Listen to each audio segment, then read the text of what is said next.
Ever heard of a place where locals aren't allowed to gamble in their own world-famous casino, where you can legally live with zero personal income tax, and where the entire country is so small you can walk across it in under an hour? Yet it's one of the richest addresses on Earth. That place is Monaco.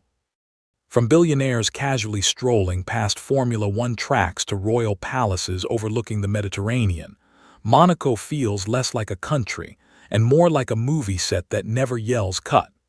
But behind the yachts, champagne brunches and supercars lies a nation full of strange rules, extreme contrasts, and centuries-old traditions. Today, we're going inside the world's most dazzling microstate. Let's dive in. Number 15, Monaco, the billionaire's playground in 0.78 square miles. Monaco covers just 0.78 square miles, making it the second smallest country on Earth. You could fit it inside New York's Central Park and still have room for a picnic. And yet, this tiny strip of land is packed with staggering wealth. Nearly one-third of its 39,000 residents are millionaires. Luxury real estate can reach $100,000 per square meter, and Lamborghinis are about as common as bicycles. But here's the real surprise. Despite all that wealth, Monaco is shockingly safe. It has one of the highest police per capita ratios in the world, and you're never more than a few steps from a security camera or an undercover officer. Feeling unsafe here? Almost impossible. Even your Rolex feels safer than it does in its box. Number 14, the Monte Carlo Casino, where locals can't gamble. The Monte Carlo Casino is Monaco's crown jewel. Built in the 1800s, it's a temple of European luxury, marble columns, gold leaf ceilings, and an atmosphere that feels cinematic even when nothing's happening. But here's the twist. Monegasque citizens are legally banned from gambling inside.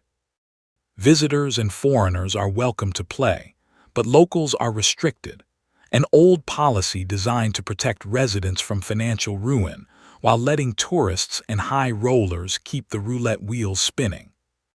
Monaco built a global reputation on gambling, then told its own people, not you. Number 13, a royal family living above the sea. Monaco isn't just a tax haven, it's a constitutional monarchy. The ruling family lives at the Prince's Palace, a fortress perched dramatically above the Mediterranean. Prince Albert II still calls it home, continuing a lineage that stretches back more than 700 years. And then there's the fairy tale chapter. His mother was Grace Kelly, the American Hollywood star who became Princess of Monaco. Every year on November 19th, National Day fills the palace square with parades, fireworks, and thousands of locals looking up as the royal family waves from the balcony. In Monaco, fairy tales aren't just stories. They're daily life. Number 12, no personal income tax. Seriously. This is the magnet. Since 1869, Monaco has had no personal income tax, no wealth tax, no capital gains tax. This wasn't an accident, it was a strategy. Prince Charles III abolished income tax to attract wealthy Europeans, and it worked spectacularly. Today, celebrities, athletes, CEOs, and investors from around the world move here to legally protect their fortunes. But there's a catch. You typically need to genuinely live in Monaco, often around 183 days a year, to qualify. That's why you'll see Formula One, drivers jogging by the marina, and billionaires sipping espresso at neighborhood cafes. They're not visiting. They live here. Number 11, the Monaco Grand Prix, Formula One's most insane race. Once a year, Monaco transforms into a racetrack. The Monaco Grand Prix threads Formula One cars through narrow streets, hairpin turns, tunnels, and barriers just inches away from disaster.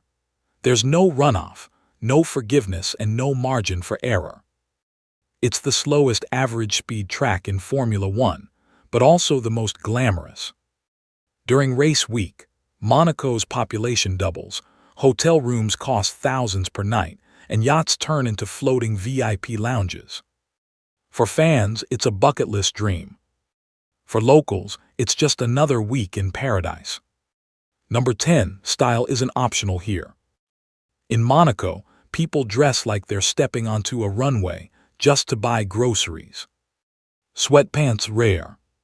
Shirtless in public, illegal in many areas. There are actual rules against walking barefoot or shirtless outside designated beach zones. Elegance here isn't about showing off, it's part of the culture. Monaco doesn't do casual. It does polished. Number 9, the Oceanographic Museum. Luxury meets science. Carved into a cliff above the sea, Monaco's Oceanographic Museum looks like a Bond villain's lair. But inside, it's a celebration of marine life. Founded in 1910 by Prince Albert I and once directed by Jacques Cousteau, it houses thousands of marine species, shark tanks, and historic diving equipment.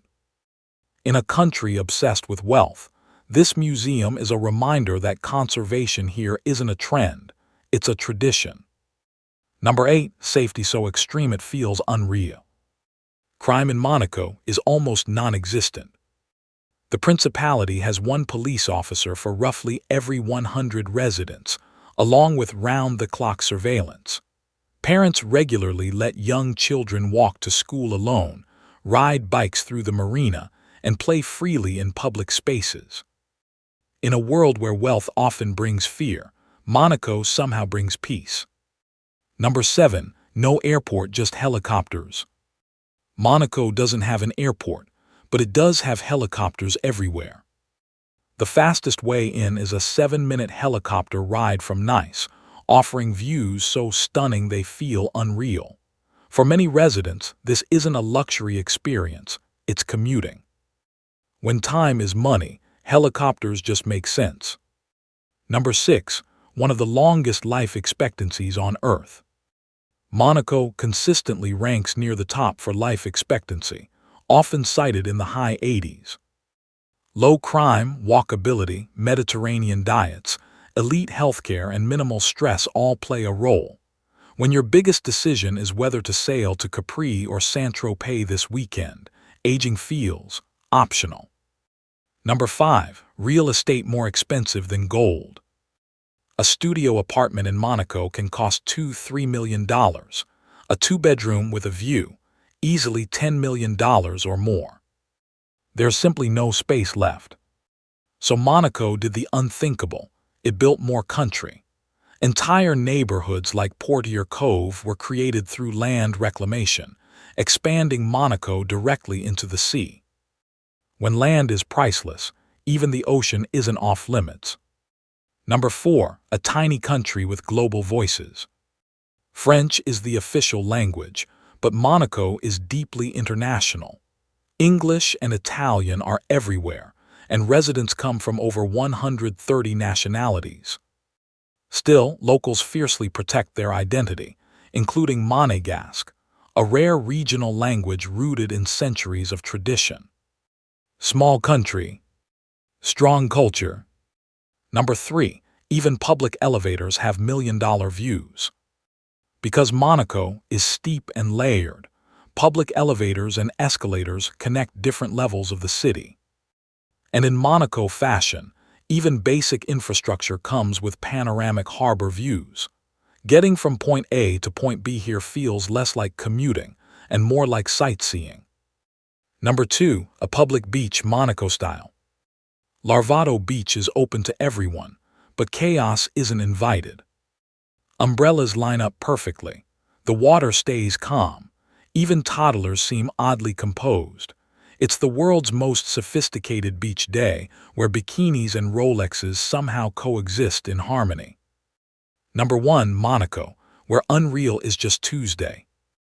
In most places, yachts, royal palaces, Formula One streets, and tax-free living are once-in-a-lifetime experiences. In Monaco, they're background noise. So here's the question. Would you visit a country you can cross on foot, live tax-free, and walk past a casino you're famous for, but can't gamble in if you're local. If Monaco just landed on your bucket list, tell us where you'd go first: the palace, the marina, or the casino. And if you enjoyed this deep dive into the world's most glamorous microstate, don't forget to like, subscribe, and drop your next dream destination in the comments below. We read every single one,